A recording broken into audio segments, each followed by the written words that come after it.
प्रणाम सभी को। आइए गायत्री महामंत्र और गुरु मंत्र के माध्यम से संत कबीर के जीवन चरित्र में, उनकी चेतना में फिर से गोते लगाते हैं। आज पूर्णाहुति करेंगे। पूर्णाहुति का भाव यही है कि जैसे मैंने कल भी निवेदन किया कि यूं तो ये ऐसे चरित्र हैं जिनको जीवन पर्यंत हम रोज चिंतन करें तो भी कम, लेकिन फिर भी जो जीवन में उतारे वो स्वाध्याय सार्थक है। तो ये भी आवश्यक है कि हम जो सीख रहे हैं उसका मूल्यांकन भी तो हो ना, बीच बीच में देखें। और जैसे इंसान निरंतर सांस नहीं ले सकता, प्रकृति में सांस लेने के बाद बीच में रुकना पड़ता है, फिर सांस छोड़नी पड़ती है। निरंतर खाता ही नहीं रह सकता, निरंतर पानी नहीं पीता रह सकता, हर चीज में थोड़ा सा बीच में गैप है प्राकृतिक दृष्टि से। वैसा ही ज्ञान उपार्जन में भी होना चाहिए। परम पूज्य गुरुदेव कहा करते थे, बेटा स्वाध्याय सत्संग होना चाहिए, निरंतर होना चाहिए, बिना नागा होना चाहिए, लेकिन ये एक तरह का आध्यात्मिक मनोरंजन बन के ना रह जाए। जीवन में उतरना भी चाहिए, चरित्र का निर्माण भी होना चाहिए। नहीं तो ये तो स्कूल की पाठशाला जैसी हो गई ना, जिसमें बस इंफॉर्मेशन पास ऑन कर दी टीचर ने या किसी व्यक्ति ने या किसी पुस्तक ने, और हमने उसको सुन लिया, मगअप कर लिया, हो गया। अब कितना हमारे वो काम में आया, कितना नहीं आया, कितना जीवन में उतरा नहीं उतरा, मालूम ही नहीं। उससे चरित्र निर्माण, स्वामी विवेकानंद क्या करते थे, education is not mayor passing on the information, तो कैरेक्टर बिल्डिंग होना चाहिए शिक्षा विद्या के माध्यम से। वैसे ही स्वाध्याय के माध्यम से हमारा चरित्र निर्माण कितना हुआ, इसका मूल्यांकन कैसे करेंगे। और फिर बीच में जब ब्रेक मिलता है तो पीछे कुछ छूट गया उसको वापस रिविजिट करना है। तो हमारा व्यक्तिगत नहीं छूटना चाहिए, सामूहिक स्वाध्याय में हम थोड़ा सा विराम लेते हैं कि थोड़ा सा समय मिल जाए और चीज़ों को फिर से रिविजिट करने का, और अपने जीवन में कितना एसिमुलेट हो पाया देखने का। और अपना मानसिक चिंतन तो ऐसा थोड़ी है कि सैटरडे संडे नहीं करेंगे तो सैटरडे संडे वीकेंड है तो अब चिंतन मनन की छुट्टी, तात्विक चिंतन नहीं करेंगे, अब सैटरडे संडे है लेट बैक हो जाएंगे, ऐसा नहीं। हमारा मन तो उस दिशा में कार्य करता ही रहे, बस जो और गहराई से मूल्यांकन करने के लिए थोड़ा सा बीच में गैप लेते हैं। आगे मंडे से स्वामी विवेकानंद जी के गहराई से पढ़ने के लिए शब्द भी पढ़ लेंगे तो भी एक उपन्यास की तरह है। और उनके जो लेखक हैं बहुत ही अच्छे राइटर हुए हिंदी लिटरेचर के, अभी 2 साल पहले शुरू नरेंद्र कोहली। तो हम लोग शांतिकुंज में थे तो उनको प्रोफेसर एमिरेटस की डिग्री दी थी यूनिवर्सिटी में, देव संस्कृति विश्वविद्यालय में। तभी सौभाग्य मिला था कि उनके साथ में अच्छे से चर्चा हुई। हम लोग जो हिंदी लिटरेचर की दृष्टि से उनके साथ बैठकर क्लोज मीटिंग्स मैनेजमेंट की पैनल की हुई, उनके साथ बैठ के बहुत अच्छा सीखने को मिला। नरेंद्र कोहली जी ने बहुत अच्छे अच्छे ग्रंथ लिखे हैं, जिनमें से रविन्द्रनाथ टैगोर जी के गीत पर से प्रेरित होकर एक शीर्षक उन्होंने रखा, तोड़ो कारा तोड़ो। कारा मैंने कारागृह, जेल। तो जीवन में जो हमने इस माया का संसार का एक कारागृह बना लिया अपने अंदर, या यूं कर लें कि अपने भीतर जो अपनी ही हीनता का, अहंता का, द्वेष का, द्वंद का, अनेक ऐसे विकार है ना, इससे हमने खुद को बांध रखा है। हम ही ने खुद को बांधा है, और हम ही खुद को छुड़ा सकते हैं, और कोई छुड़ा भी नहीं सकता। तो गुरु कृपा से, परमात्मा कृपा से उसको पढ़ेंगे, और उसमें स्वामी विवेकानंद कैसे अपने कारागृह को तोड़ते हैं और कैसे उनके जीवन का निर्माण उनके परिवार से, तो इसमें पेरेंटिंग के बहुत लेसन मिलेंगे, स्पेशली शुरू में। तो 6 वॉल्यूम्स में ये पूरा ग्रंथ है, 6 किताबें हैं, जो कि लगभग 2500 पेजेस में बटी हुई। अब 2500 पन्नों को पढ़ना और उनके अंदर जाना तो भगवान ही कराता है ऐसा कुछ काम, कि पुरुषार्थ पूरा हो, ऐसी प्रार्थना के साथ में आगे बढ़ेंगे। और पहला जो उसका सेक्शन है, फर्स्ट वॉल्यूम, वो स्वामी विवेकानंद जी के व्यक्तित्व निर्माण पे। तो शुरू की जो टीनेजर तक की एज से पहले के जो साल है ना, 12 साल की उम्र तक की, उनमें बहुत सारी लीलाएं दिखेंगी, बहुत सारे ऐसे प्रसंग दिखेंगे। कोई अवतारी चेतना जैसी लीलाएं नहीं दिखेंगी, लेकिन एक बालक में कैसे उसके अंदर जो देवत्व के गुण हैं वो दिखाई देते हैं। उसके माता पिता को क्या वो व्यवस्था बनाते हैं, किस असमंजस में माँ बाप गुजरते हैं, उसको उस स्थिति से जाते देखकर एक बड़ा सुंदर रूपांतरण उसका उन्होंने किया है।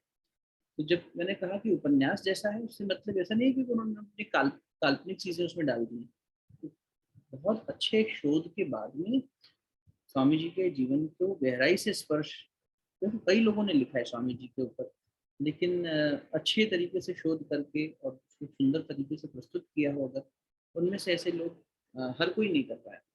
एक पेंगुइन पब्लिकेशन की बुक आई थी, शंकर नाम के एक लेखक ने लिखी थी, उसमें उसका शीर्षक था the monk as a man, एक व्यक्ति के रूप में ये सन्यासी कैसा था। तो उसमें उन्होंने कई ऐसे तथ्य उजागर किए और ब्लंटली कह दिए। मुझे ऐसा लगता है व्यक्तिगत रूप से as a reader and admirer of Swami Vivekananda, मुझे लगता है कि इस तरह से न प्रस्तुत होते तो एज अ मैन उन्हें बहुत ही साधारण दिखा दिया, इतने साधारण भी नहीं थे। कई जगहों पर ऐसा पूर्ण न्याय नहीं हो पाया शायद उस पुस्तक के माध्यम से, लेकिन यहाँ बहुत सुंदर तरीके से गहराई में अन्वेषण करके लिखा है, तो उसका अध्ययन करेंगे। इसलिए मैंने उपन्यास शब्द कहा, क्योंकि उस पुस्तक को अगर आप एज इट इज भी पढ़ते चले जाएंगे बिना किसी उसमें से समीकरण निकाले या एनालिसिस किए, तो भी आप बहुत आत्मसात करते चले जाएंगे। एक एक पेज में बहुत सारे भावनाशील प्रसंग है।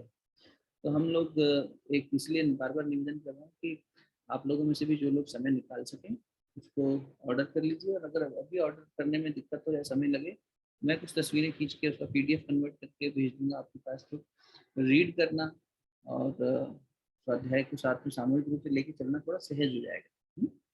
मान लो कभी मैं नहीं हूँ, रिट्रीट आ गई है कुछ है, तो उसमें से आप में से कुछ लोग लेके चल सकते हैं, लेकिन उसमें फिर बीच में ब्रेक ना आ जाए, इस दृष्टि से मन था कि उसको निरंतर चलाएं। तो आप में से जो लोग इच्छुक हो, समय निकाल सके, वो लोग मुझे पिंग कर दीजिएगा। 2-3 लोगों का मैसेज आ गया है, बड़ा अच्छा रहेगा आप लोगों के लिए भी। बात देखो, जब मन बनता है ना किसी चीज़ में, कमिट करते हैं, तो फिर हो जाता है, फिर संकल्प लेके उसे करने की इच्छा आगे बढ़ जाती है। तो कोशिश करना, छोटा सा संकल्प लेना, रोज नहीं तो भाई अमुक दिन हम पढ़ लेंगे, एक दिन हम पढ़ेंगे। ऐसे 5 लोग भी अगर हो गए और रोटेशन पे चले, तो आराम से एक दिन का ही सिर्फ संकल्प लेना पड़ा, रोज का नहीं अगर बंधन मानना। चलो, गायत्री महामंत्र गुरु मंत्र करते हैं, संत कबीर के पास वापस चलते हैं। शरीर को स्थिर कर लीजिए, नेत्र कोमलता से बंद, दोनों हाथ गोद में, जीवा को ऊपरी तालू से स्पर्श करा के सहज अवस्था में बैठिएगा। भावना कीजिए गायत्री महामंत्र के माध्यम से संत कबीर, उनकी शक्ति, गुरु महामंत्र के माध्यम से उनकी चेतना हमारे अंदर, हमारे अंतरात्मा में प्रवेश कर रही है। हम एक बूंद भी उनकी चैतन्यता का पा जाएं तो निखार आ जाएगा व्यक्तित्व में, और अस्तित्व में निखार आ जाएगा। उसी बूंद के प्यासे भावना करिए, वही अमृत कबीर के जीवन की लीलाओं में बरस रहा है। ओम भूर्भुवः स्वः तत्सवितुर्वरेण्यं भर्गो देवस्य धीमहि धियो यो नः प्रचोदयात्। ओम गुरुर्ब्रह्मा गुरुर्विष्णु गुरुरेव महेश्वरः, गुरु साक्षात् परब्रह्म तस्मै श्री गुरुवे नमः। अखण्डमण्डलाकारं व्याप्तं येन चराचरं तत्पदं दर्शितं येन तस्मै श्रीगुरुवे नमः। मातृवत् लालयित्री च पितृवत् मार्गदर्शिता, नमोऽस्तु गुरुसत्ताय श्रद्धा प्रज्ञायुता च, श्रद्धा प्रज्ञायुता च। दोनों हथेलियों को आपस में मलिए, प्राप्त हुई दिव्यता को मुखमंडल पर अपने हृदय स्थान पर स्पर्श। बहुत बहुत प्रणाम, बहुत बहुत साधुवाद, बहुत बहुत स्वागत। मुझे गुरुदेव वंदे माता जी के सूक्ष्म संरक्षण में संत कबीर को प्रणाम करते हुए, आज की चिंतन का जो आधार बनेगा वो ये है कि कैसे भगवान को भक्त प्रिय होते हैं, और भक्त के प्रति भगवान का आकर्षण के क्या क्या संकेत और स्वरूप होते हैं, उन पर थोड़ी सी चिंतन मनन करेंगे। जैसे कल हमने देखा कि किस प्रकार जो भगवान संत कबीर के उदाहरण से देखा, मीरा के उदाहरण से देखा, हरिदास जी के उदाहरण से देखा कि कैसे जो है भगवान भक्त के प्रति खींचा चला आता है, और जब जब भक्त पर कोई ना कोई संकट आता है तो भगवान उनके साथ में उनकी सेवा करने तक आ जाते हैं। तो कबीर को भगवान बैठकर पंगत में भोजन करा रहे कि बैठिए। अब दोनों एक दूसरे से अनन्य भक्ति भाव से जुड़े हुए हैं।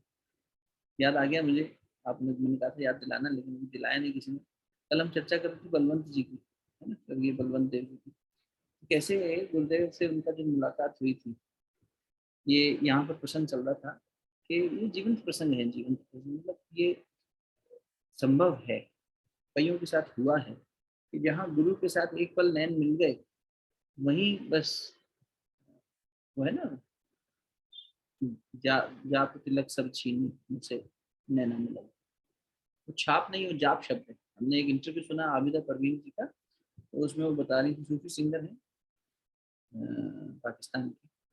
तो उन्होंने कहा कि इसमें जो अपभ्रंशित होते होते वो छाप हो गया है, छाप तिलक सब छीनी। कोई ऐसी छाप नहीं है, वो जाप है। मतलब भक्त का फिर जप भी छूट जाता है। भला हुआ मेरी माला छूटी, मैं राम भजन से मेरी माला टूटी, मैं राम भजन से छूटी। संत कबीर का भजन है ये। भला हुआ मेरी मटकी फूटी, मैं पनिया भरण से छूटी गई। भला हुआ मेरी माला टूटी, मैं राम भजन से छूटी। तो ये मतलब यही है कि जो जो लोग माला में फंसे हुए हैं, सिर्फ माला माला माला माला, और उसमें भी मैकेनिकल हैं। अभी हम एक किताब पढ़ रही हूँ स्वामी शिवानंद जी की, उसमें भी यही था कि जप का जो महत्व है वो तब शुरू होता है वास्तविक दृष्टि से। तो वरना तो तोता भी कितनी बार राम राम राम राम बोलता है, लेकिन जब बिल्ली आ जाती है, ठाकुर रामकृष्ण परमहंस का एक संदेश है ना, तो तोता भी रट्टा लगाता है, लेकिन जैसे बिल्ली सामने आती है वो अपने टे टे टे टे टे टे टे चालू कर देता है, तब उसे राम थोड़ी याद आता है। तो हम जप में तो बहुत बार भगवान का नाम लेते हैं, मंत्र बार बार दोहराते हैं, लेकिन उसी में वो जीवन में नहीं उतर पा रहा है, वो दिक्कत है। इसीलिए ऐसी बात कही है, भला हुआ मेरी माला की। ऐसे जब से तो छूटे जो अच्छा, ऐसा उन्होंने कठोराघात किया, क्योंकि उससे अहंकार भी बढ़ रहा है ना कि हम इतनी माला कर रहे हैं, इतना सकते हैं। तो भगवान ने ऐसे चमत्कार कई बार दिखाए हैं जहाँ पर एक बस नैन मिले और परिवर्तन हो गया। बलवंत देव जी फिर उसके बाद अपने, मैंने कल निवेदन किया था, जो लोग थे उनको आगे ही बढ़ेंगे, पीछे नहीं जा पाएंगे, जो नहीं थे वो कल सुन लीजिएगा रिकॉर्डिंग, कि भगवान बलवंत देव जी फिर अपने घर के बाहर ही कुटिया डालते रहे। वापस बिना ने बताया कि पिताजी कभी दहलीज लांग के घर के अंदर नहीं आए, बाहर ही। और उन्होंने, गुरुदेव ने उनसे कहा था, प्रसंग यहाँ के रुका था कि बलवंत, मैं चाहता हूँ कि स्वर्ग, धरती और पाताल तीनों एक हो जाए, और गायत्री आद्य शक्ति है तो तीनों के साथ यहाँ पे उपस्थित हो, ऐसा कुछ करें। तो उन्होंने अपने अहमदाबाद में गायत्री शक्तिपीठ का निर्माण किया। उस शक्तिपीठ का जो निर्माण हुआ, उसके लिए बलवंत देव जी ने अपने जो कमाई हुई धन संपदा थी अपार, उसका एक पैसा भी नहीं लगाया। वो तो उन्होंने बांट ही दी, मतलब वो तो उन्होंने संसार की सेवा में लगा दी थी। इस शक्तिपीठ की स्थापना के लिए वो भिक्षा किए, घर घर जाके भिक्षा मांगे कि मेरे गुरुदेव एक गायत्री का मंदिर बनाना चाहते हैं, क्या आप उसमें मेरी सहभागिता करेंगे, मुझे कुछ अंश देंगे। क्योंकि अपना कमाया हुआ पैसा जो था ना, वो सांसारिक तरीके से कमाया हुआ था, वो इस पैसे का इस्तेमाल ऐसे सात्विक कार्य में नहीं करना चाह रहे थे। दूसरा, उस पैसे का वो परित्याग भी कर चुके थे, तब तो ये मेरा है ही नहीं, मैं इस पर अधिकारी नहीं रखता कोई। तो एकदम सन्यासी वाला जीवन जीते थे, इतना ज्यादा सन्यासी वाला जीवन था कि, और ये 50 साल पहले की बात है, जब बिजली आई, लाइट बल्ब रेगुलर तरीके से अवेलेबल होने लगा, तब उन्होंने एक बात कही थी घर में परिवार में सबको। तो बड़े खुश हुए लोग, क्योंकि बिजली आ गई, अंधेरे में रहना पड़ता था शाम होने के बाद। तो उन्होंने कहा बेटा, ये जो जल रहा है ना, ये बल्ब नहीं जल रहा है, ये भक्ति जल रही है। पहले लोग सूर्यास्त होने के बाद में भगवान का नाम जपते थे, कीर्तन करते थे, कुछ करने को है नहीं, अपना दिनचर्या रसोई वगैरह घर परिवार, बाहर का कोई काम कर रहा है तो वो सब घर आ गए हैं। अब सब बैठ के सत्संग करते थे, भगवान का सुमिरन करते थे, एक दूसरे का चिंतन ख्याल करते थे, वो सब छोड़ के अब सब लोग जो हैं, बल्ब जल रहा है तो कोई कुछ करेगा, कोई कुछ करेगा, सब अपनी अपनी दृष्टि से इधर उधर भागेंगे और संसार को कुछ पाना चाहेंगे। भक्ति जल रही है बेटा। तो ये सोच थी उनकी, इतना ज्यादा सात्विक सोच हो गई थी, कहाँ वो व्यक्ति इतना मटेरियलिस्टिक था। तो उन्होंने घर घर जाके लोगों से चंदा इकट्ठा किया, और उस एकत्रित धन से एक ऐसी जगह जहाँ बहुत बड़ा गड्ढा था, उसको कोई नहीं देखता था, उपेक्षित भूमि थी, वहाँ एक छोटा सा शिवलिंग था बस। तो छोटा, उस मंदिर की देख रेख करने वाले कोई छोटे से पुजारी थे, उस जगह को उन्होंने धन एकत्रित करके खरीदा, सस्ते में मिल गई। वहां पर उस समय ये सर्किट हाउस, गवर्नर हाउस नहीं था, अब है। तो अब तो बहुत एकदम पॉश एरिया हो गया। वहां पर जमीन लेने के बाद में तो गुरुदेव की कही हुई बात थी, फिर पूरा कैसे किया, फिर तो अपन आगे बढ़ जाते हैं। पूरा कंस्ट्रक्शन हो गया। कल भी मैंने कहा था, रोम से आर्किटेक्ट आए और उसको एक डोम शेप दिया गया पूरा पूरा। तो आप कभी जाएंगे तो ऊपर से वो खुला है, बीच में एकदम प्रकाश आ रहा है, सीधा प्रकाश नीचे आता है। तो ये उनका कॉन्सेप्चुअलाइजेशन था। ये स्वर्ग मतलब ऊपर से आकाश दिखना चाहिए पूरा। और बहुत विशाल प्रांगण है। गायत्री माता जो बैठी हैं, वो एक पिलर पे बैठी है, और वो पिलर धरती के नीचे 70 फुट तक गया है। और जब प्राण प्रतिष्ठा करते हैं ना, तो विग्रह जहाँ परमात्मा का स्वरूप बैठता है, उस स्थान पर धान, मंत्र लेखन की पुस्तकें, इस तरह की बहुत सारी चीजों को इकट्ठा करते हैं। और कई उसमें से ड्राई फ्रूट्स वगैरह उस पूरे पिलर को भरा गया।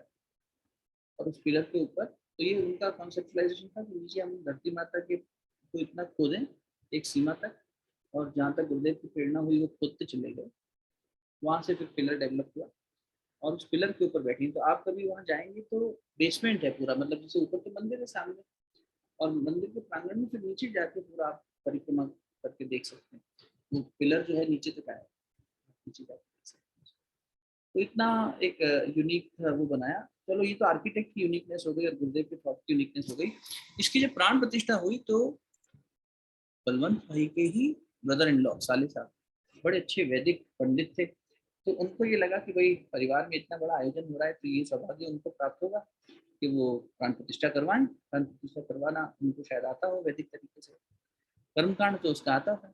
प्राण प्रतिष्ठा कहते हैं जब किसी पत्थर की मूर्त में प्राण का आरोपण कर दिया गया, यानी एक तरह से जो निर्जीव था, जिसके अंदर चैतन्यता तो निहित थी, लेकिन वो स्वचालित नहीं थी, तो उसके अंदर बाहर से चेतना का आरोपण करके उसे जागृत कर दिया। इसलिए कुछ स्थानों को हम जागृत तीर्थ कहते हैं। तीर्थ तो बहुत है, पर जागृत तीर्थ, समाधियां तो बहुत लोगों की हैं, पर जागृत समाधि मतलब जहाँ पर चेतना अभी भी घनीभूत एकदम, वो संत जिनकी वो समाधि है वो वहीं उपस्थित है आज भी। उनकी चेतना घनीभूत होकर आज भी वहां पर बंधी है, और वहां से आज भी विस्तार कर दिया। वैसे ही प्राण प्रतिष्ठा जब कर देते हैं तो फिर वो साधारण मूर्ति नहीं रहती, फिर उसमें वो विग्रह के अंदर उस देवी या देवता का प्राण प्रतिष्ठित हो गया। अब सोचो, परमात्मा के को खींच कर लाना और उसी एक जगह बांध कर बैठाना और सजीव कर देना उस मूर्त को, ये कोई छोटा प्रयोग तो नहीं होता होगा। और इसे करने वाला व्यक्ति भी कोई छोटा मोटा नहीं होता होगा। तो उनको अपना पांडित्य था, तो उन्हें लगा कि अब सब मुझे मिलेगा, कर्म कांड तो हम कर देंगे। जबकि वास्तव में प्राण प्रतिष्ठा का मतलब सिर्फ कर्मकांड का है नहीं, प्राण को लाके आरोपित भी करना है, और इसका प्रमाण यही होता है। कैसे उसको प्रमाणित किया गुरुदेव ने, तो गुरुदेव को समझ में आ गया था कि बलवंत भाई के घर में ये सिचुएशन है। तो बलवंत भाई चाहते थे, तो सब गुरुदेव उनके जीवन में चलता, गुरुदेव भी प्राण प्रतिष्ठा करेंगे। गुरुदेव ने कहा हाँ, हम करेंगे बेटा, आप प्रमाण करवाइए। गुरुदेव गए। कल भी मैंने कहा था, तो मतलब 10,000 शक्तिपीठें होंगी पूरी दुनिया भर में, लेकिन गुरुदेव ने 24 शक्तिपीठों में सबसे पहली जो 24 शक्तिपीठ एस्टेब्लिश करी थी अपने गुरु की प्रेरणा से, उनमें से ये एक है। शायद तीसरे या चौथे नंबर की थी, जिस पर गुरुदेव खुद जाकर प्राण प्रतिष्ठा करवाए। प्राण प्रतिष्ठा के समय फिर वही होता है, सब क्लोज हो जाता है, कोई भी अंदर नहीं जाता। सिर्फ जो व्यक्ति प्राण प्रतिष्ठा करने में सक्षम है वे ही अंदर होते हैं। जैसे माँ काली को प्रतिष्ठित कर दिया था ठाकुर रामकृष्ण परमहंस, लोगों के लिए पत्थर की जरूरत दिखती थी, पर उन्होंने उनको साक्षात कर दिया था। इतना साक्षात्कार हो जाता था काली से उनका। तो गुरुदेव ने गायत्री माता को जब स्थापित कर दिया, ब्राह्मण पर्दे से ढक दिया गया था पूरा। बहुत अच्छा बना हुआ है परिकोटा, उसका आप जाके देखना करें। और फिर उसके बाद जब पर्दा हटाया गया, गुरुदेव समझ गए भाई संशय तो लोग के मन में होता ही है, विशेष रूप से जिसका अवसर छिन गया वो तो और संशय करता है। तो गुरुदेव ने कहा बलवंत एक बहुत बड़ा कांच मंगवाओ। तो कांच जैसे ही प्रतिमा के सामने लाया गया, टूट गया, कई टुकड़ों में बिखर गया उसके। अब होता ही लोगों को कि भाई अभी तो हमारे लिए पावन हो गया। तो ऐसे भी हमें सज्जन मिले जिन्होंने बताया कि हम कभी गए थे वहाँ, ये घटना में हम शामिल थे, ये हमारे पास आज भी है। अब वो भी दिवंगत हो गए थे।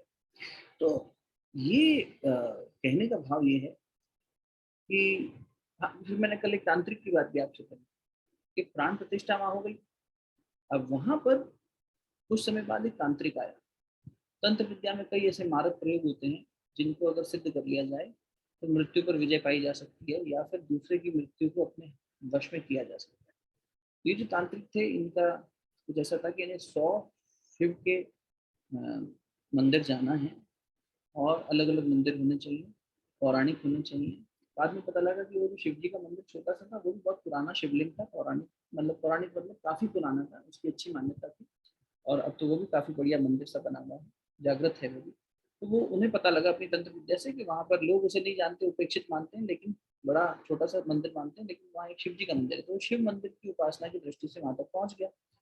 जब वो शिव जी के मंदिर पहुंचे, अभी अब कभी जब जाएंगे ना तो शिव मंदिर भी अंदर ही प्रांगण में ही है, घुसते ही पहले शिव जी का मंदिर है, वो शिवलिंग है, अच्छे से उसको बना दिया गया और सामने गायत्री माता का है। तो रोज शाम को आरती होती है तो लगभग 300-400 लोग इकट्ठे हो जाते हैं, इतनी ज्यादा उसमें स्थान है, अच्छा बना हुआ है। मेडिकल और इसके पॉलीक्लिनिक भी बने हुए, चेकअप वगैरह, स्कूल बना हुआ है अंदर ही बच्चों का, संस्कारशाला चलती है। तो वो जब तांत्रिक आए, काले रंग के कपड़े पहने हुए, रात का समय था, कलंत भाई वहीं सेवा देते थे अपने मंदिर में, मंदिर और अपनी कुटिया। तो उनके साथ एक चेला भी आया था तांत्रिक के साथ।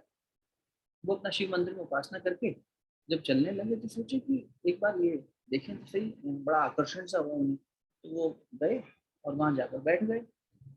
अब एक और दूसरी घटना में बंदे माता जी से किसने कहा था, माता जी हमारे ऊपर किसी ने ना मारक प्रयोग कर दिया तंत्र का, तो हमारे घर के किसी सदस्य का। माता जी कहते हैं कि ऐसे दूर तक देखी आसमान में, पहले इधर देखी फिर इधर देखी, और बोली मथुरा की घटना है कि लल्लू मुझे तो गुरुजी से बड़ा तांत्रिक ना इस तरफ दिखाई दे रहा ना इस तरफ दिखाई दे रहा। तो ऐसा कौन सा तंत्र प्रयोग है जो गुरुजी से छुपा है। गुरुदेव से प्रार्थना करते बेटा ठीक हो जाए। तो अब वो तो तंत्र में क्या है ना, देखो गायत्री अपने आप में एक तांत्रिक साधना है और एक सात्विक साधना भी है गायत्री, इसलिए उसे सावित्री और गायत्री दो रूपों में जपा जाता है। सांसारिक दृष्टि से सांसारिक लाभ लेने के लिए एक अलग तरह की सौम्य साधना होती है, और सारे तंत्र का विद्या भी गायत्री से ही उपजी है, इसलिए तांत्रिक साधनाएं भी गायत्री में बहुत होती है। तो ठाकुर रामकृष्ण परमहंस के जीवन में तोतापुरी महाराज आए थे तो तांत्रिक साधनाओं के लिए आए थे। तो ये तंत्र साधनाएं जो है ना, ये स्वयं के तंत्र को समझने के लिए, बाहर के पूरे सिस्टम को समझने के लिए, तो इसमें कई ऐसी चीजें हैं जो अपीयर होती हैं वॉयलेंट या बहुत ज्यादा डिस्गस्टिंग सी, यार ये कैसा है, लेकिन वो होता सिर्फ एक बाहरी कलेवर जैसा है उसका, क्योंकि उन साधनाओं में ये स्थिति पहुंच जाती है साधक की कि वो प्रकृति के पंच तत्वों के साथ उसको मॉर्फ कर सकता है। जैसे किसी को जीवन दे दिया, किसी का जीवन ले लिया, तो उसमें जो बलि भी दी जाती है तो जीवन दी और वापस उस पशु को जीवित करने की विद्या भी होती है। तो एक तरह से यूँ समझो कि एक प्रयोग किया जाता है बस, ऐसा नहीं है कि उसमें पशु की हत्या कर दी जाती है, बलि चढ़ा दी जाती है, ऐसा कुछ नहीं। तो वो जो तांत्रिक आया था उसने तो अपना मारक विद्या था पानी की, और उसके 100 मंदिर पूरे होने को थे। अब वो जब वहां पहुंचा और बैठा तो उसको बड़ा अहंकार था कि अब मैं तो जल्दी ही मृत्यु पर विजय प्राप्त कर लूंगा और दूसरों के जीवन के ऊपर भी कैसे अपना वो रखना है, काबू करना है, मैं वो भी सीख लूंगा। सामने जब बैठा, थोड़ी देर बाद उसके मन में आया चलो उठते हैं, ऐसा तो उसे कुछ समझ में आया नहीं। अब जब उठने लगा तो उठ नहीं पाया। तो मैंने सोचा भाई क्या बात है, गुरु जी उठ ही नहीं रहे। इशारे से बुलाया, बोले तो हाथ पकड़ उठा, उठे ही नहीं, कुछ भी नहीं हो पाया। अब तांत्रिक था, साधक था, तपस्या तो थी उसके पास, लेकिन उसका उद्देश्य गलत हो गया था। तो समझ तो गया कि यहाँ कोई विद्या तो है जो मेरे तंत्र की विद्या से भी ऊंची है। जी जागृत तीर्थ है, कभी जाना वहाँ। तो उधर जो है बलवंत भाई झाड़ू लगाते थे, प्रांगण की साफ सफाई करते थे, देख रेख करते थे। उन्होंने देखा बहुत देर से बैठे हैं और इनसे कुछ कर, वो भी अच्छे साधक हो गए थे तब तक, गुरुदेव के पास इतना बड़ा पुरुषार्थ कर चुके थे। तो वो आए, उन्होंने हाथ पकड़ा और खड़ा कर दिया। तब उस तांत्रिक ने सारी बात बताई कि भाई आपने मुझे एक पल में हाथ पकड़ा, और साधारण जैसे कोई व्यक्ति थक जाता है उन्हें लगा भाई पैर सो गए होंगे, नहीं उठ पा रहे हैं, चलो मदद कर दो। लेकिन मैं तो यहाँ जड़ हो गया था, इस गायत्री शक्ति से मैं यहाँ जड़ हो गया और आपने मेरे को स्पर्श किया और मेरी जड़ता समाप्त हो गई, मुझे बांध दिया था किसी शक्ति ने यहाँ पे। तब उन्होंने सारी बात बताई कि मैं किस प्रयोजन से आया था, और मुझे एक मेरे को कृपा कर दीजिए, मेरा हाथ थाम के मुझे आप जब तक नहीं ले जाएंगे यहाँ से तब तक मैं इस प्रांगण से बाहर नहीं जाऊंगा। तो बताते हैं कि वो लगभग 1 किलोमीटर तक उनको छोड़कर आए, तब जाकर उस क्षेत्र का प्रभाव से वो बाहर जा पाया तांत्रिक। और उसने फिर अपना ये उद्देश्य छोड़ दिया, उसने बोला मैं अपने अंदर प्राप्त मुझे क्या हो रहा था, मैं तो इतना बड़ा तांत्रिक हूँ कि मैं लोगों की हत्या के बारे में सोच रहा था। मुझे इतनी हत्या करने पर मैं लेवल नेक्स्ट पे पहुंचूंगा एज अ तांत्रिक। तो मैं तो वो योजनाएं बनाया करता था, लोगों को कैसे परेशान करूं, कैसे किसी को बांध दूं। लेकिन यहाँ बैठकर मेरे मन में लोगों की हित की इच्छा पैदा हो गई। न केवल मेरा शरीर जड़ हो गया, मेरे मन की दिशा ही बदल गई। मेरा मन चाह के भी नेगेटिव नहीं सोच पा रहा। इतनी बड़ी शक्ति होती है, इसलिए तीर्थों में जाना चाहिए, ऐसे जागृत स्थानों पर जाना चाहिए। अभी हमारी नेहा जाके आई कन्याकुमारी, नेहाबाद, तो ये करना चाहिए ऐसा काम। अब अगर आप स्वामी विवेकानंद जिस जगह पर स्थापित होकर 3 दिन 3 रात बैठे रहे, ऐसे मेमोरियल लॉक के पास जाएंगे, लोग टूरिज्म की दृष्टि से जा रहे हो, फोटो खिंचाने जा रहे हैं, पर आप अगर जाके वहाँ लोकल भी शांति से बैठेंगे, एक क्षण के लिए भी, एक क्षण के छोटे से हिस्से के लिए भी चेतना उस जगह रुक गई, सोचो कितना बड़ा मन के अंदर परिवर्तन लेकर, चेतना के अंदर परिवर्तन लेकर आ पाएंगे। बड़ी ही शक्ति है इन स्थानों में, इसलिए जाना चाहिए। साल में एक बार जरूर जाइए, कोई भी ऐसा तीर्थ, पूरी लिस्ट बनाइए। हर साल भी जाएंगे तो कम पड़ जाएंगे। 2400 तीर्थों का जल और रस तो गुरु जी स्वामी शांति कुंज की स्थापना करी थी तब लेकर आए थे। 2400 तीर्थों का जल और रज यानी मिट्टी। तो गुरुदेव ये कहते थे माता जी को, बेटा इतने जगह को तो हम ही ले आए हैं, इधर उधर जाने की बजाय तुम यहाँ भी स्थापित करोगे तो भी सबका लाभ मिल जाएगा। फिर भी कभी कभी अवसर मिले तब गुरु कृपा से जाना चाहिए। तो ये जो कबीरदास जी ने जहाँ पे समय बताया, अब आते हैं इस पे भक्त के चरित्र पर। भक्त के लिए तो ये कहा, ठाकुर रामकृष्ण परमहंस के वचन है कि भक्त यदि कहीं पे मलमूत्र का भी त्याग करते तो वो स्थान भी तीर्थ है। वो स्थान भी, सच्चा भक्त अगर कहीं मलमूत्र का भी त्याग कर दे ना, तो वो स्थान ही पवित्र हो जाता है, फिर उसी को तीर्थ बना दिया जाता है। अरे देखो इतना महान भक्त यहाँ रहा। कबीरदास जी के जीवन चरित्र में थोड़ा सा भी आगे बढ़ेंगे तो आप देखिएगा कि जब उन्होंने अंत समय में देह त्याग करी, तो जिस जगह पर देह त्याग करी वो हे दृष्टि से देखी जाती थी बनारस में। लेकिन क्योंकि कबीर जी ने वहां पर अपना स्थूल शरीर छोड़ा है, आज वो पूजनीय स्थान हो गया। किसी को पता है कबीरदास जी ने शरीर कहाँ छोड़ा था, किस स्थान पर? मगहर में भैया? हाँ, मगहर में। मगहर में कहते थे कि मगहर में शरीर छोड़ो तो नरक में जाता है व्यक्ति। कबीरदास जी ने वही शरीर छोड़ा। परमात्मा की प्रतिष्ठा को स्थापित करने के लिए भक्त लीला करता है, और भक्त की प्रतिष्ठा बनाए रखने के लिए, उसका मान बनाए रखने के लिए प्रभु लीला करते हैं। तो भगवान की स्थिति ये हो जाती है, आप प्रमाण लीजिए कि सूरदास जी ने जब शरीर छोड़ा, क्या गजब के ये लोग हुए। सूरदास जी तो अपने पद भी पूरे नहीं कर पाए थे, कहते हैं 1 लाख के आसपास ही लिख पाए थे, और 1.25 लाख पद उनको थे, तो बाकी 25,000 कौन लिख गया। कहते हैं श्री हरि जी खुद आए थे लिखने के लिए, भगवान ने खुद उनके पद पूरे किए। और इसलिए वो अंतिम 25,000 पद जो हैं, 24-25,000 पद, तो बहुत ही ज्यादा मार्मिक है। क्यों मार्मिक है? क्योंकि सूरदास जी ने जब शरीर छोड़ा तो वृंदावन में हम गए थे, तो ये घटना वहां सुनी हमने। तो उन्होंने कहा कि भगवान उदास हो गए, श्री हरि जी उदास हो गए, कह रहे सूरदास ने देख क्या कर। तो ये हुआ कि भगवान आप क्यों इतना दुखी होते हैं, भाई देह त्याग करके भी चेतना तो आप में विलीन होनी है, वो उनका सूक्ष्म शरीर तो आपके पास है ही, कभी भी आप।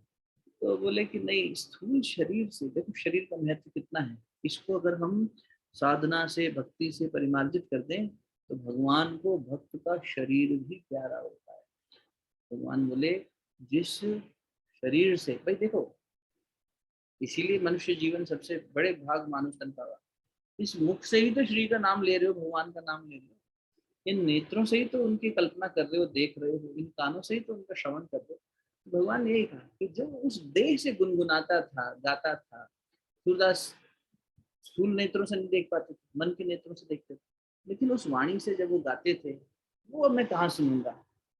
मीरा जब गाती थी, भगवान सामने प्रकट होते थे साफ साक्षात। प्रहलाद जब बुलाते थे, ध्रुव जब गाते थे, तो ये लोग होते थे उस समय, तो भगवान आते थे। तो भगवान की तो ये लालसा होती है ना कि कोई सच्चा भक्त मेरा गीत गाए, संकीर्तन करे, मुझे बुलाए, मेरे को याद करे, तो मैं उसके पास दौड़ा चला जाऊँ। सांसारिक दृष्टि से हमारे जैसे लोभी लोग बुलाने वाले तो रोज बुलाते रहते, लेकिन पाछे पाछे हरी फिरे कहत कबीर कबीर, वो वाली स्थिति नहीं है ना हमारी। तो भगवान उदास हो गए और फिर शुरू किया। और कबीर दास जी को भी भगवान वैकुंठ जाने के लिए खुद ही लेने आए थे। ये जब भक्त जन जाते हैं ना, ऐसे महापुरुष लोग जब जाते हैं तो भगवान खुद आते हैं। हम लोग जब गॉड लिव विद देम पढ़ रहे थे तो आपने पढ़ा होगा कि माँ शारदा मणि के वचन है। जब उनके ये बच्चे जा रहे थे एक एक करके, नरेंद्र बहुत पहले चले गए, माँ शारदा मणि के पहले कई शिष्यों ने शरीर छोड़ दिया, ठाकुर तो चले ही गए थे। तो माँ कहती थी देखो ठाकुर का रथ आ रहा है नरेंद्र को लेने के लिए। अब सिर्फ विवेकानंद जी के साथ ऐसा नहीं हुआ, और भी जब गुरु भाई थे उनके या गृहस्थ सन्यासी भी जो थे, जैसे गृहस्थी में रहते हुए जो लोग थे, जो दूसरी पुस्तक में जिसका चर्चा आती है दे लिव विद गॉड, तो उसमें भी ऐसे गृहस्थ डिसाइपल्स थे। उनको तक लेने के लिए जब ऐसा पवित्र जीवन हम जीते हैं तो भगवान हमें लेने आते हैं अंत समय। अब हमें तो यम के दूत लेने आएंगे कि चलो तुम्हें जलते हुए तेल की कढ़ाई में से निकालते हैं, बड़े तुम बातें करते थे ना तुम्हारे पापा भाई साहब बताते हैं। लेकिन भक्तों को तो भगवान खुद लेने आए। तो जब भगवान आए तो भगवान के गरुड़ जी पे कहते हैं बैठ कर गए कबीरदास जी। एक बात है समझने के लिए, यूं तो उनका शरीर मिला ही नहीं था, फूल से आए फूल से चले गए, फूल की टोकरी में ही आए थे, फूल फूल बन के चले गए। उन्होंने इतना ही कहा हम विश्राम के लिए लेते हैं, देखना जरा अब चादर है में उड़ा दो। तब तक तो कबीर की स्थापना इतनी ऊंची हो गई थी कि देख रेख करने के लिए भी आसपास कोई लोग रहते थे, कभी गुरुदेव हैं, गुरुदेव के पास में। संत कबीर ने अंत समय में बस अपने शिष्यों से कहा कि जरा देखा, और देखा तो फिर शरीर गायब हो गया, फूल रह गए। ये कौन सी विद्या है? थोड़े दिन पहले आपसे निवेदन करो, भगवान को भक्त का शरीर भी प्यारा है तो शरीर चल मेरे साथ, इस शरीर को लेकर चल। तेरे स्थूल शरीर के अंदर से जो पंचतत्व का था हिस्सा वो हमने यहीं छोड़ दिया। चेतना ही इतनी परिमार्जित हो गई कि शरीर के रोम रोम में कण कण में स्थापित हो गई। अब वहां से परमात्मा ही बोलता है, शरीर के तो रोम रोम में फिर राम बोलता है। ऐसा थोड़ी है कि सिर्फ जिब्बा से ही रोम रोम वो राम राम बोलना है, कण कण में राम की नाम आता है, कण कण में परमात्मा का नाम। चैतन्य महाप्रभु की बात ले लो, महाप्रभु जी के समय में एक भक्त हुए सनातन जी। सनातन जी जो है कहते हैं कि अंत समय में बहुत बीमार हो गए थे, इतनी ज्यादा कि उनके शरीर से दुर्गंध आने लग गई थी और रिसाव होता रहता था शरीर से। तो चैतन्य महाप्रभु जब जाते थे, बाकी लोग तो उपेक्षा से देखेंगे क्या देखो जाने क्या बीमारी है। अब भगवान को देखो, चैतन्य महाप्रभु खुद भगवान का ही स्वरूप थे, और गोपियों की जो महिमा थी वो गाने के लिए फिर से आए थे। गोपियों के ऋण से हम ऋण नहीं हो सकेंगे, हम फिर आएंगे और गोपियों की महिमा गाएंगे। चैतन्य महाप्रभु आए और वापस स्थापना करी बहुत सारे स्थानों की, वृंदावन में आके, ब्रजभूमि में आके। तो चैतन्य महाप्रभु कलकत्ता में जन्म हुआ था, उस तरफ मायापुर, वहाँ के घटना है ये। तो सनातन जी जो है जब पीड़ा में थे, चैतन्य महाप्रभु आते जाते थे, महाप्रभु जी ने उनको गले लगा दिया। वो सोचे अरे देखो मेरा शरीर में इतना सब मवाद रिस रहा है, सब कुछ हो रहा है और मेरे में से दुर्गंध आ रही है, अरे सब ये सब नहीं आती भगवान को, ये शरीर मुझे प्यारा है जो हर समय भगवान का नाम कीर्तन करता है, हर समय भगवान का नाम। जगन्नाथपुरी की घटना है, भक्त देखो कितने महान होते हैं। वहां पे कर्मा बाई नाम की भक्तिन, बहुत प्रसिद्ध कथा है। तो पुरी में देखो, पुरी के राजा और काशी के राजा ये साधारण राजा नहीं हुआ करते थे। ऐसा मानते हैं कि इन राजाओं का चुनाव परमात्मा खुद किया करता था। इसलिए इनके सपने में आके भगवान काशी विश्वनाथ या जगन्नाथपुरी भगवान आके राजा को आगे की योजना बताया करते थे कि प्रजा का लालन पालन कैसे करो और क्या करो। तो ये दिव्य लोग होते थे, साधारण क्षत्रिय राजा नहीं होते। तो जगन्नाथपुरी की घटना ये है कि कर्माबाई को भक्तिन थी, बूढ़ी थी, बहुत वयोवृद्ध हो गई थी, अपना ख्याल रख लें वही बड़ी बात। तो उनके पास ठाकुर जी थे, ठाकुर जी की देख रेख करती थी। तो उनका देख रेख करने का तरीका बड़ा अलग था, जैसे अवधूत स्टाइल। तो वो रात में नींद खुल गई 2:30-3 बजे। जब नींद खुली तो उठी, चूल्हा पका दिया छोटा सा और कान्हा जी के पास रख दिया कि जब उठोगे तब खा लेना। और खुद जाके फिर बेचारी बूढ़ी थी तो सो जाती थी, शरीर काया की अवस्था जैसी होती थी वैसा उस दृष्टि से वो सेवा कर पाती थी, जितनी कर लेती थी। लेकिन भाव शुद्ध था, भगवान भाव का भूखा है, कर्म का नहीं है। तो अब एक बार वहां पर जगन्नाथपुरी के एक अच्छे पुजारी मिलने गए उनसे। उनकी भक्ति प्रसिद्ध तो थी कि माता जी बहुत अच्छी भक्त है। जब गए तो उन्होंने देखा कि उनका जीवन चर्या किस तरह की है और भगवान की कितनी ये सुंदर तरीके से वो करती है पूजन। तो उन्होंने कहा कि अम्मा तुम्हारा तरीका थोड़ा सा बदल दो, कर्मकांड का भी महत्व, भी कर्मकांड भी करो। और भगवान को अच्छे अच्छे भोग बना के खिलाया करो, थोड़ा अच्छे से नहा धो लिया करो। तुम नींद में से उठती हो, जो तुम्हारे हाथ में बर्तन आया तुमने उसी में बना दिया, पका दिया, बर्तन नहीं धोया ठीक से, समझ नहीं आया ठीक से साफ था कि नहीं था। शरीर को साफ करो, अच्छे वस्त्र पहनो, ये करो वो करो, सब समझाया। ठीक भैया जी, आप कह रहे हैं तो हम भी करेंगे। तो अब वो बेचारी भगवान के लिए फिर ये सब करने लगी। तो जगन्नाथपुरी की राजा के मन में सपने में भगवान आए। हुआ क्या कि भगवान को भोग अर्पित कर रहे, लेकिन भगवान ने भोग स्वीकारा ही नहीं। वहाँ तो इतना भोग बनता है, आपको पता है। तो राजा बड़ा चिंतित हुआ। राजा के पास जब एक खबर आई कि ऐसा क्यों हुआ कि भगवान ने भोग स्वीकारने से मना कर दिया। तो सपने में भगवान आए, बोले तुम्हारा पुजारी जाके वो अम्मा को समझाया है, अब वो हमें जो है कर्मा भाई रात में उठा के खाना खिला देती थी, और जो हाथ में आता था भात बना दिया, कभी खिचड़ी बना दी, कभी कुछ ऐसे ही खिला दिया, और हमें वो खा के बड़ा रस आता था। अब उसने उसको बोल दिया है कि नहीं तुम अच्छे से नहाओ, आंगन बुहारो, ये करो वो करो, और भगवान का रसोई पकाने से पहले बर्तन साफ करो, फिर रसोई साफ करो, फिर उसके बाद उसमें अच्छे से बनाओ, फिर अच्छे अच्छे व्यंजन बनाओ। ये क्या, कुछ भी खिचड़ी उठा के खिला दी, सब कर दिया। तो इतने में वो बेचारी बूढ़ी अम्मा को दोपहर हो गई है, हमें सुबह से भोजन नहीं मिला, हम पहले उसी का ग्रास करते हैं फिर कहीं और खाते हैं, अब जब तक वो खा ना ले तब तक तुम्हारा भोग स्वीकारे कैसे। तो एक एक ये कथाएं हैं। अब इसमें विश्वास तो अपनी आस्था के आधार पर ही बनता है। कहने का मतलब मुझे तो लगता है कि इससे ये भी प्रमाण मिलता है कि भगवान साक्षात हैं। भगवान बार बार लीलाएं करते हैं, भक्तों के जीवन में से इसका प्रमाण देते हैं, और भक्त की महिमा को भी ऊंचा उठा देते हैं। तो कहाँ भगवान की महिमा को ऊंचा उठाने का काम भक्त कर रहे हैं, और दोनों एक दूसरे को पूरा कर रहे हैं। ये लोधी हार मान चुका था, लेकिन वापस जाने का मन नहीं करता। अब इसे समझ में आ गया था कि संतों का साथ क्या होता है। तो गंगा किनारे बैठा, और अपने गुरु के साथ, उसका भी एक मौलवी गुरु था, एक मुर्दा बह के जा रहा था। उसने कहा बोले ये संभव है क्या कि इसको जागृत कर दिया जाए। तो उनको भी अब हमें तो अब अहंकार तो अहंकार होता ही है। तो मौलवी ने कहा अभी मैं क्या बताऊं, इनसे पूछ लो, अब यही है संत कबीर, ये बताएंगे। तो उन्होंने थोड़ा व्यंग्य कर दिया। कबीरदास ने कहा देखो परमात्मा के हाथ में है सब कुछ, परमात्मा की इच्छा के बिना कुछ भी नहीं हो सकता, प्रार्थना करके देख लेते हैं। तो उस डेड बॉडी को लेके आया गया। एक मेल बॉडी थी, बहती हुई जा रही थी पानी में, सैनिक लोग लेकर आए। संत कबीर ने कहा उठ, राम जप। तो वो बच्चा उठ गया, राम को जप करने लगा, प्रणाम किया, सबने चमत्कार देखा। वही उनकी संतान कमाल हुए, और उपजा पूत कबीर का, है? ऐसा है ना दोहा। तो उपजा पूत कबीर का कहाँ से उपजा, उन्हीं के प्राण से उपजा। शरीर से नहीं उत्पन्न हुआ, पर उनके प्राण से उत्पन्न हुआ। इसी को प्राण प्रत्यावर्तन प्रक्रिया कहते हैं अध्यात्म में। ऐसे कई प्रयोग ऋषियों जनों करते रहे हैं। जहाँ मृत्यु किसी की हो रही हो उसको फिर से जीवन दे दिया हो, पाषाण कोई हो गया हो उसे फिर से जागृत कर दिया हो। क्या किया भगवान ने, अहिल्या को तारने के लिए पाषाण हो गई थी वो, बस शिला के ऊपर स्पर्श कर दिया, प्राण वापस जागृत हो गया।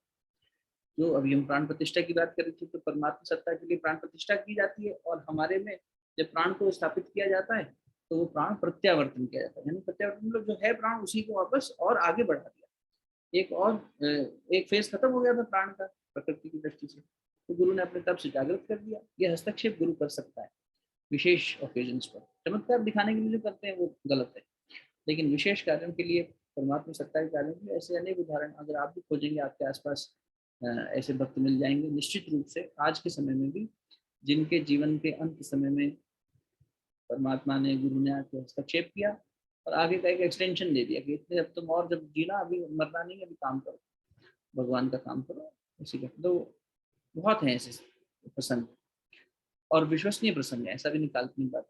जहाँ डॉक्टर्स ने कह दिया कि अब खत्म हो गई, बॉडी को ले जाओ, हाँ गुरुदेव पहुंचे, गुरुदेव ने कहा अभी अभी उठो माता जी, काम करना है। ठीक, अब जितना समय दे रहे हैं उतना समय भगवान का काम करना। बहुत ऐसी घटनाएं। तो प्राण प्रत्यावर्तन प्रक्रिया से कमाल जागृत हो गए। तो कहते हैं कि सिकंदर लोधी की एक बेटी थी, जिसकी थोड़े समय पहले ही डेथ हुई थी। जब वो ये सब घटनाक्रम से चल रहा था, तो क्योंकि पैसे की और सल्तनत की भूख इतनी होती है कि परिवार तो पीछे छूट जाता है। तो उसे सडनली ये हुआ कि मेरी बिटिया का अभी तक दफन नहीं किया गया है, वो वही है, मैं ये कबीर को हराने यहाँ चला आया। तो उसकी लाश को भी मंगवाया गया, और उसे ये मन में था कि जागृत कर देंगे मेरी बेटी को। पिता होने के नाते उसका ये भाव भी अब शुद्ध हो गया था। इसका भी प्रत्यावर्तन हो चुका था, प्राण प्रत्यावर्तन लोधी का। तो उन्होंने उनसे कहा कि हमारी बेटी को भी जागृत कर दीजिए, उठ राम जप। वो भी उठी, वो भी राम जपने लगी। पहले उसका संस्कार अलग था, अलग हो गया, और वो लोधी के पास जाने की बजाय बोली नहीं मेरे पिता तो ये है। तो वो कमाली कहलाई, कमाल और कमाल, वो कमाल हो गया। जब कमाल तो जागृत किया उस बच्चे को, तो लोधी ने बोला कमाल हो गया, कमाल हो गया। तो कमाल इस तरह से नाम पड़ा उपजा पूत कपूर का, कबीर का। तो इस तरह से कमाल कमाली का आना हुआ। एक बहुत अच्छी घटना मिलती है, लोई माता को भी आज याद कर लेते हैं। लोई माता को एक बार पंगत करनी थी, लोग आ गए, घर में राशन नहीं। तो देखो कितने देहासक्त जो लोग हैं, और भक्त कितना देह से असंग है। तो वो जब जिससे राशन लेने गए तो उससे उधार ले आती थी थोड़ा बहुत, कभी कभी वो दे देता था, भाई कबीर की पत्नी। और कबीर जैसे तपस्वी की पत्नी खुद भी तपस्वी नहीं है, तपस्या से अलग ही रूप निखर जाता है, बहुत ही अलग। तपस्वी व्यक्ति का, तपस्विनी का, नारी हो पुरुष हो, तेज अलग ही होता है। तो रंग रूप से उनके शरीर का कुछ लेना देना नहीं, लेकिन उनका जो कहते हैं ना लावण्य, जो भीतर का तेज, जैसे सोने को तपा के कुंदन बना दिया जाता है वैसा हो जाता है। बहुत ही आकर्षण वाला हो जाता है। कल हमने मीरा परसों के बारे में, मीरा जी के बारे में भी कहा था। मीरा जी को इतने लोग देखते थे आकर्षित हो जाते थे। राजा लोग तो पाना चाहते थे उनको, या पति मर गया ये हमारी पत्नी बन जाए, अर्धांगिनी बन जाए।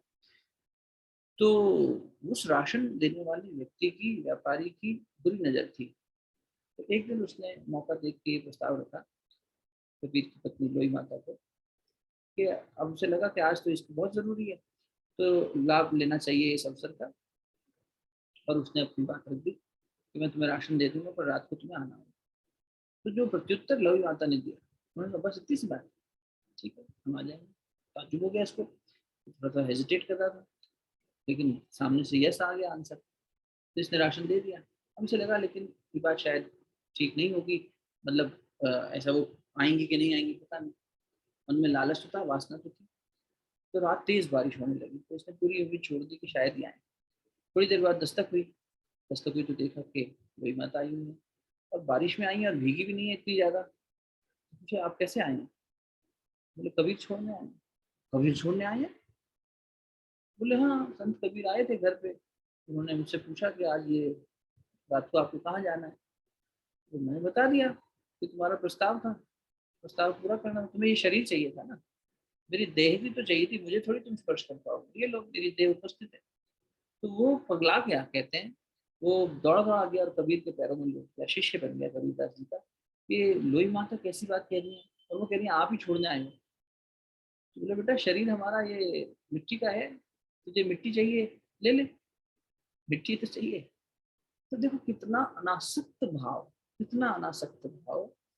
अ, इतनी ऊंचाई पर जब तेज पहुंच जाता है तो फिर कोई स्पर्श नहीं कर पाता। तो समझाने का और जगाने का एक तरीका है, तो उसकी जागृति करा दी।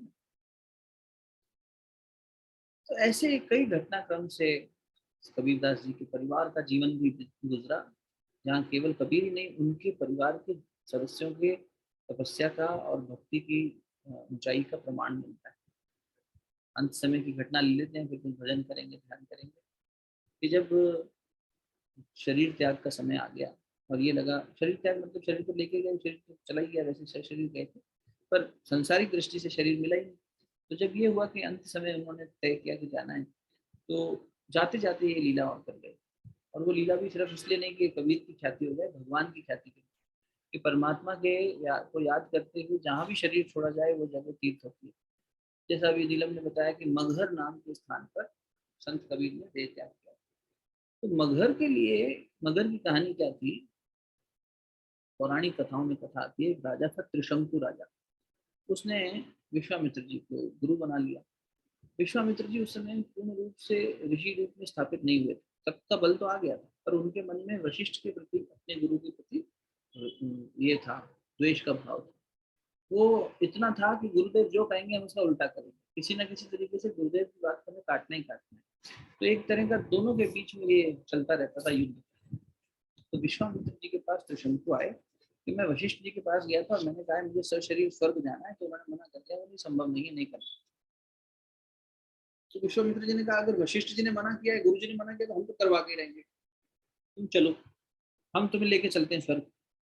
और उन्होंने स्वर्ग में पहुंचा दिया सशरीर राजा त्रिशंकु को।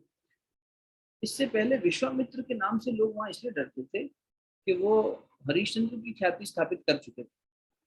हरिश्चंद्र के गुरु भी राजा, सत्यवादी राजा हरिश्चंद्र, उसके गुरु भी विश्वामित्र जी थे। तो विश्वामित्र जी ने वहां जाके देवताओं को चैलेंज कर दिया था कि मेरे शिष्य जैसा सत्यवादी कोई है ही नहीं, तुम में इतनी सत्यनिष्ठा नहीं है जितनी उसमें, तुम देवता होगे तो होगे, लेकिन वो है सच्चा। तो वो स्थापित हो चुका था। तो विश्वामित्र के नाम से लोग वैसे ही थोड़ा सा घबराते थे, सम्मान भी करते थे।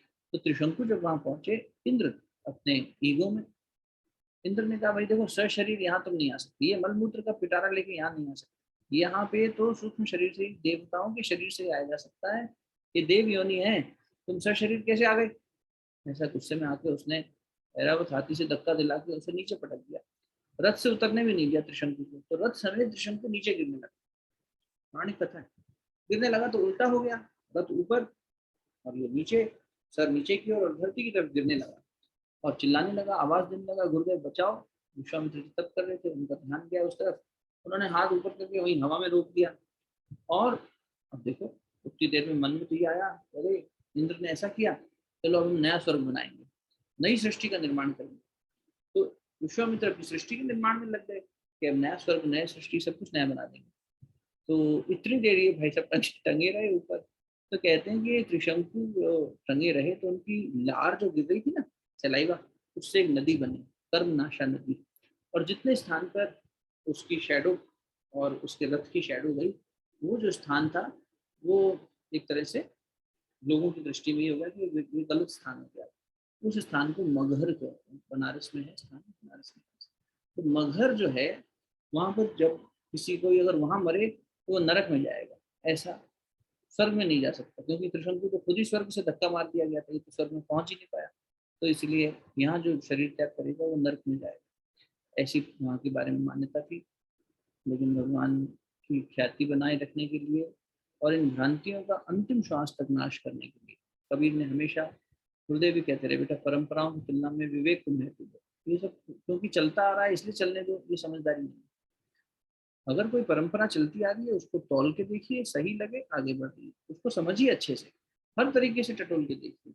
ऐसा नहीं कि बस हम रिजेक्टिव माइंड के साथ रिजेक्ट ही कर दें, अच्छा से डायग्नोस करिए, पूरे सम्मान पूर्वक एक्सेप्टेंस के साथ करिए। लेकिन अगर तौल के देख लिया कि इसकी समझदारी नहीं है, अब ठीक है। जब हमारे ऊपर आताताइयों का हमला होता था तो हमारी बहनों ने, माताओं ने शूरवीरता का प्रमाण देकर सती हुई जौहर किया, लेकिन अब उसे प्रथा बना देना, तो उसके खिलाफ हमारे समाज सुधारकों ने लड़ाई करी और बंद करवाई सती प्रथा, बंद होनी चाहिए। ये थोड़ी परंपरा है, पहले कभी उसका एक रहा होगा इतिहास जिसको हम कन्विंसिंगली स्वीकार कर सकें या उनकी उस को जस्टिफाई कर सकें स्टेप को। पर अब नहीं कि सिर्फ उन्होंने किया था इसलिए होते चले जाना, अब आवश्यकता नहीं हो सकती। ऐसा कुछ नहीं हो रहा किसी का शील भंग जिसके लिए करना पड़े। तो इसलिए कबीरदास जी ने अंत समय तक यही किया, कुरीतियों पर, गलत फहमियों पर कुठारा डाला, अंतिम लीला भी यही करती है कि मगहर में शरीर छोड़ा। कबीरदास जी की बोल है ना, जो कबीरा काशी मरे, ऐसा करके है कुछ एक दोहा।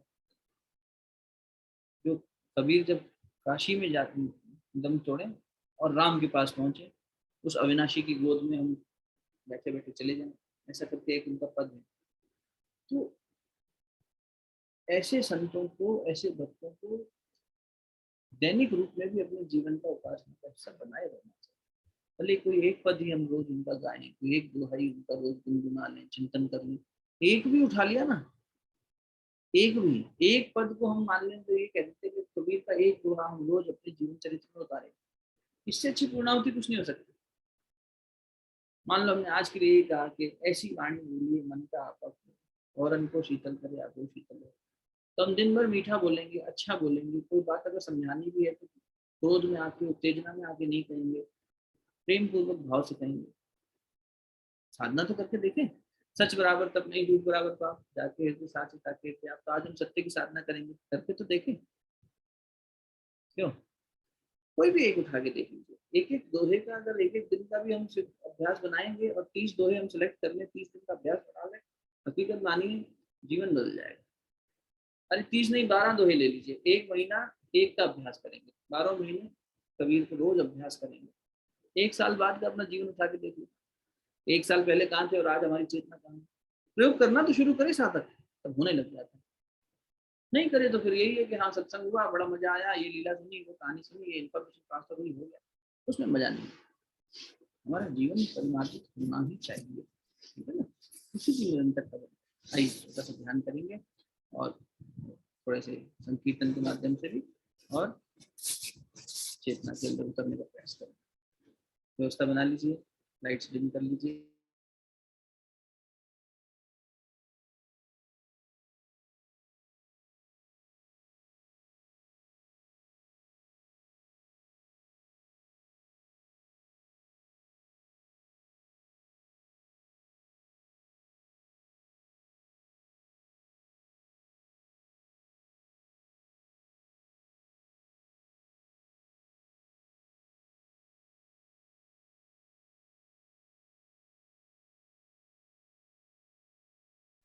शरीर स्थिर,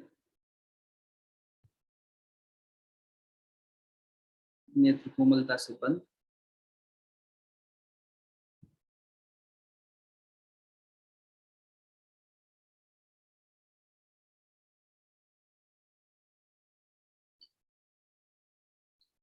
परमात्मा सत्ता से यही प्रार्थना कि हम लोगों का जीवन, विशेष रूप से हम लोगों की देह इस लायक बने कि ये परमात्मा के काम आए। भगवान का भजन, भगवान का काम भी भगवान का भजन ही, परमात्मा की ही बात कहे, परमात्मा के बारे में ही सोचे, परमात्मा की संसार को और बेहतर कैसे बनाएं इसका चिंतन करें, अपने जीवन को और ऐसा ऊंचा कैसे उठाएं इसका पुरुषार्थ करें। ये देह अहर्निश श्रेष्ठ कार्य में लग जाए, तब इस देह का वास्तविक सदुपयोग है। वरना तो संत कबीर कहते ही हैं, क्या तन मांझता रे एक दिन माटी में मिल जाना, क्या तन मांझता रे एक दिन माटी में मिल जाना। सिर्फ इसे मांझना और चमकाना इसका सदुपयोग नहीं है, इसका वास्तविक सदुपयोग तो ये है कि हम परमात्मा के होकर पूरे तरीके से परमात्मा सत्ता में एक रूप होने का प्रयास करें, तभी इस शरीर का माध्यम बनना सार्थक होगा। वरना शरीर मिला लेकिन भोग में रह गया, तब तो नुकसान का सौदा होगा।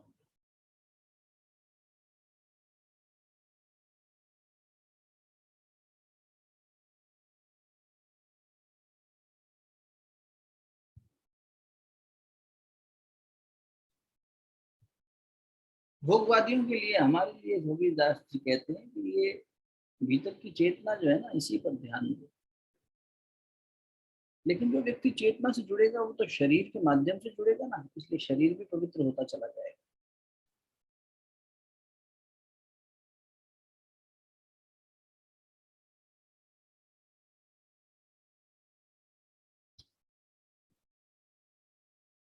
काल से डरो, संत कबीर बार बार कहते हैं। मृत्यु को, मृत्यु कभी भी वर्ण करने आ जाएगी, पता भी नहीं चलेगा। कल बात करी ना, मृत्यु कब आएगी, कैसे आएगी, दबे पाँव आती है, पता नहीं चलता।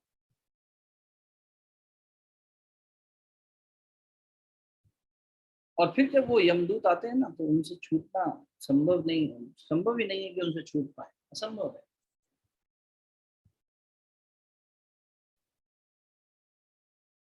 जब होवे उमर पूरी, जब छूटेगा हुक्म हुजूरी, यम के दूत बड़े मजबूत, यम के दूत बड़े मजबूत, यम से पड़ा झमेला, उड़ जाएगा, उड़ जाएगा हंस अकेला, जग दर्शन का मेला, जग दर्शन का मेला। कहाँ से आया कहाँ जाएगा, खबर करो अपने तन की। कहाँ से आया कहाँ जाएगा, खबर करो अपने तन की। सदगुरु मिले तो भेद बतावे, खुल जाए भीतर खिड़की। खुल जाए भीतर खिड़की। कहाँ से आया कहाँ जाएगा, खबर करो अपने तन की। देखें तो सही, जीवन जा कहाँ रहा है, कहाँ से आए हैं, किस ओर जा रहे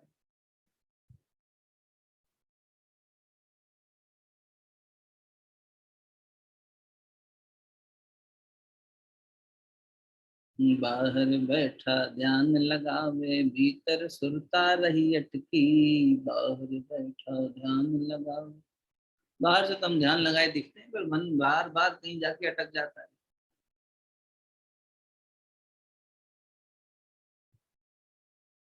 बाहर बैठा ध्यान लगावे, भीतर सुरता रही अटकी। बाहर बंदा, बाहर बंदा, भीतर बंदा, मन मैला मछली गटकी। मन मैला मछली गटकी। जी। बाहर बंदा दिखाई दे रहा है, भीतर गंदा है। मन मैला मछली गटकी। मन आज भी वही चीजें कर रहा है, भोग कर रहा है। इंसान बाहर से ध्यान करता दिखाई देता है, पूजा करता दिखाई देता है, भीतर मन का मैल वहीं का वहीं बना हुआ है।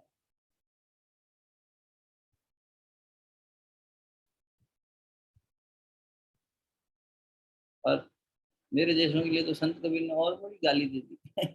बिन विवेक के गीता बाँचे, चेतन की लगी नहीं चटकी। बिन विवेक के गीता बाँचे, चेतन को लगी नहीं चटकी।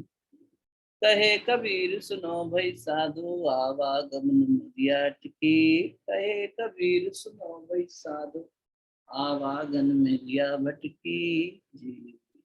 कहाँ से आया कहाँ जाएगा, खबर करूँ अपने तन की। और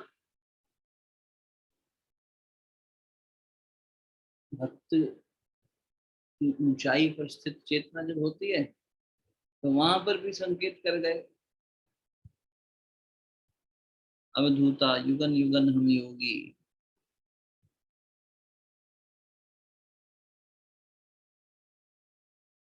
आवे ना जा,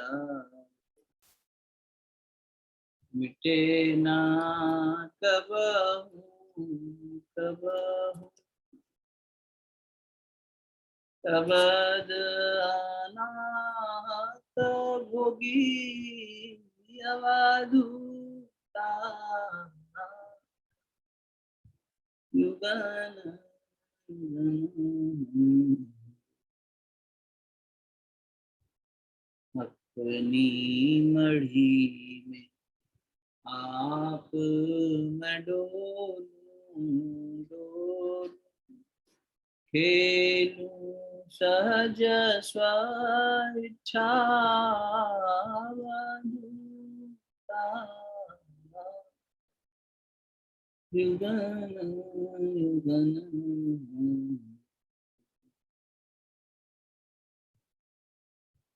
अपनी इच्छा से खेलने वाले, युगों युगों तक बने रहने वाले ये दिव्य संत अवतार पुरुष, इन बुद्ध पुरुषों को नमन। और इनसे हृदय की गहराई से मन पसीज जाना चाहिए। अरे हम कहाँ हैं और कहाँ जाना था, कहाँ पहुंच सकते थे, जीवन व्यर्थ गंवा रहे हैं। हम वो संसार है जो मर रहा है,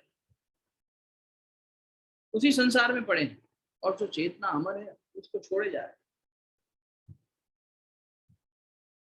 उसकी पुकार को सुनने जाए।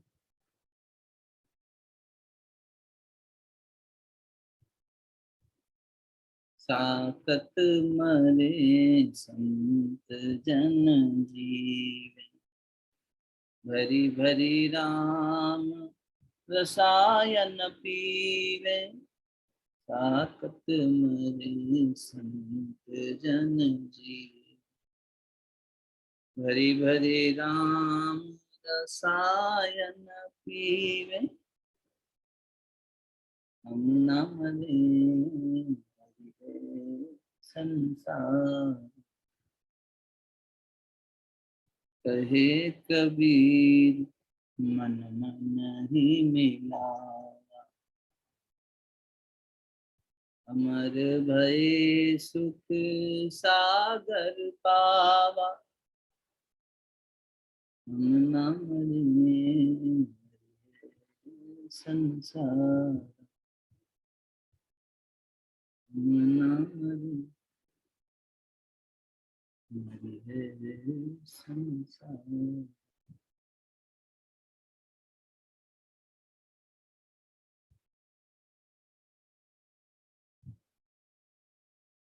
जो सुख पाऊं हरि भजन में, सो सुख नहीं अमीरी में, मन लागो यार फकीरी। भगवान के कीर्तन से बड़ा, भगवान के नाम से बड़ा कोई सुख है ही नहीं। जिस दिन चेतना की ये स्थिति बन जाए, मन की ये स्थिति बन जाए, ये बोध जागृत हो गया, समझो भव सागर से पार हो गया। कलयुग में तो भगवान मिलना और सहज है। पहले के युगों में तो बड़ी बड़ी तपस्याएं करनी पड़ती थी, पर कलयुग में भक्ति मात्र साधन है। बड़े बड़े दान, बड़ी बड़ी तप, बड़ी बड़े अनुष्ठान सब एक तरफ, और प्रेम भरा मन एक तरफ, कर्मा भाई एक तरफ। भगवान को उसका दिया हुआ हर कुछ मंजूर है। शबरी के मीठे बेर मंजूर है, उसमें मिठास बेर की नहीं है, शबरी की भक्ति की। भगवान ने कहा, तुलसीदास जी ने लिखा है कि जब वन भटक रहे हैं तो भगवान ने पूरे समय अगर किसी की चर्चा की है, दो ही लोगों की, बड़े बड़े ऋषियों और मुनियों की चर्चा नहीं करी। लेकिन अगर गुणगान किया है, दो ही लोगों का किया। एक नीच कुल में उत्पन्न हुई एक भिलनी शबरी माता, और एक तो मनुष्य ही नहीं था, गिद्ध था, जटायु, जिसने माता सीता की प्राण की रक्षा करने के लिए रावण से लोहा ले लिया, अपने प्राण त्याग दिए। गोद में उनको, अपने पिता को सम्मान नहीं किया। निवेदन किया था आपसे पहले भी, भगवान ने दशरथ जी को त्याग दिया क्योंकि गुरु का अपमान कर बैठे थे दशरथ। पिता को वो सम्मान नहीं दिया जो इस संसार में अपना नाम दिया, जिसने परवरिश दी, जिसने, जो जटायु को मिला। भक्त की महिमा, कोई महत्वाकांक्षा नहीं जटायु की।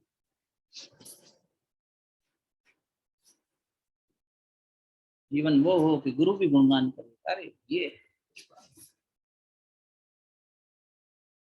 भगवान जहां से प्रकट होना चाहते हैं बार बार, इसलिए हम ऐसा माध्यम बनना चाहिए। हमारा मन, हमारा शरीर, हमारी चेतना इस स्थिति में आनी चाहिए। साधना का एक ही उद्देश्य कि हम और निर्मल होते चले जाएं, भगवान हमारा वर्ण करें। हम भगवान का वर्ण करते हैं गायत्री मंत्र में, ये परमात्मा चेतना हम आपका वर्ण करते हैं, भगवान हमारा वर्ण करे। उनको ये लगे कि मुझे ये व्यक्ति चाहिए, मुझे ये शिष्य चाहिए, इसके माध्यम से मुझे ये करना चाहिए। ये विश्वास भगवान में हमारे प्रति जाग जाए। साधना का उद्देश्य ये होना चाहिए। साधना का उद्देश्य सांसारिक लाभ नहीं होना चाहिए।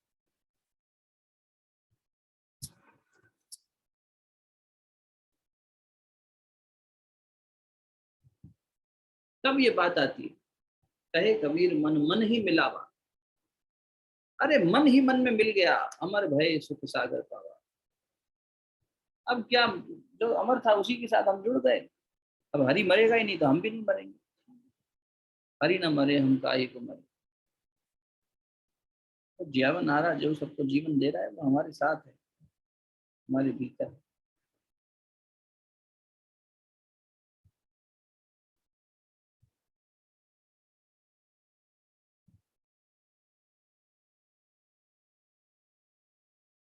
कबीरदास जी को मन ही मन पूरे शिद्दत से प्रणाम करिए।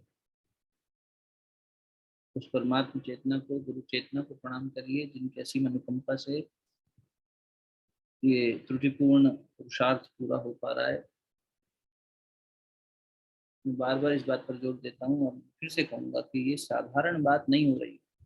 ये घटित होना, इसमें हमारी सहभागिता होना, ये अपने आप में कई जन्मों के पुण्य का नतीजा होता है। नहीं तो समय नहीं मिलता लोगों को, कभी स्वास्थ्य खराब हो जाता है, कभी घर में कोई अड़चन आ जाती है, कभी ऑफिस का कुछ काम आ जाता है, बहुत सी समस्याएं आती हैं। बाधाएं कम है क्या जीवन में? उसके बाद भी कोई चीज अगर पूर्णता तक पहुंच पाती हो, कुछ ऐसा अच्छा घटित हो पाता है, तो ये भगवान ही करवा पाता है, हमारे आपके बस की बात नहीं है। इसलिए पूरी कृतज्ञता से गुरु सत्ता को, परमात्मा सत्ता को, संत कबीर की चेतना को प्रणाम करिए।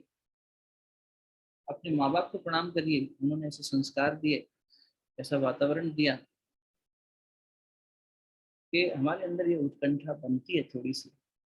कभी कभी मन जाता है भगवान की तरफ भी, ऐसा नहीं, इतने दूषित होने के बाद भी, संसार की इतने थपेड़े खाने के बाद भी, अपनी वासनाओं और अपनी कामनाओं से रोज पिटने के बाद भी भगवान याद आ रहा है, तो इसका मतलब गुरु ने उंगली पकड़ी हुई है, गुरु ने हाथ थामा हुआ है।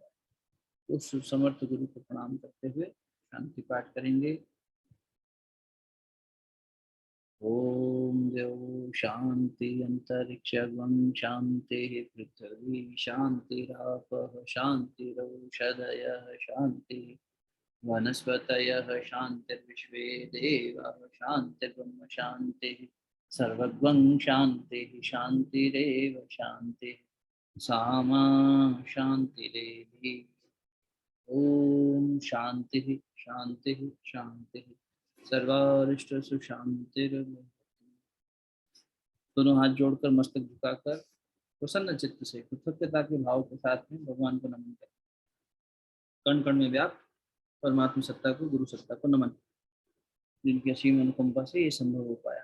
ओम नमोस्तनंताय सहस्रमूर्तये सहस्रपादाक्षिशिरोरुबाय सहस्रनाम्ने पुरुषाय शाश्वते सहस्रकोटियुगधारिणे नमः।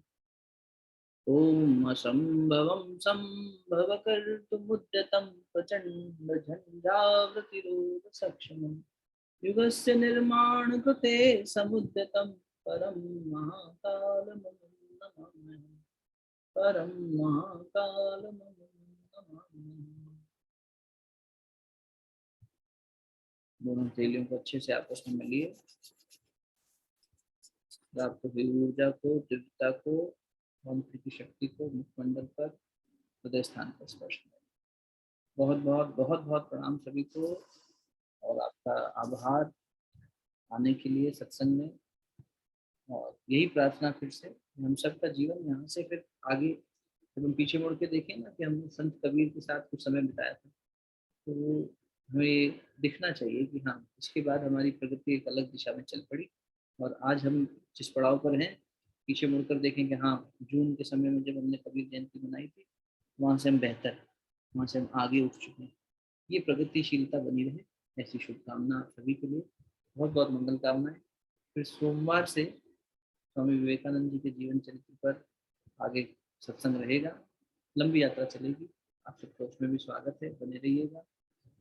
उसमें भी 5 दिन यात्रा रहा करेगी, सैटरडे संडे थोड़ा विराम दिया करेंगे, सोमवार से शुक्रवार को।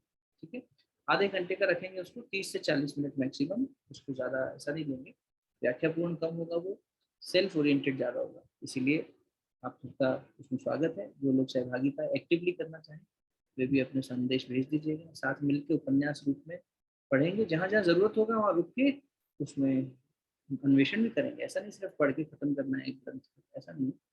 तो तोड़ो कारा तोड़ो, इस ग्रंथ का सेवन करेंगे सोमवार से।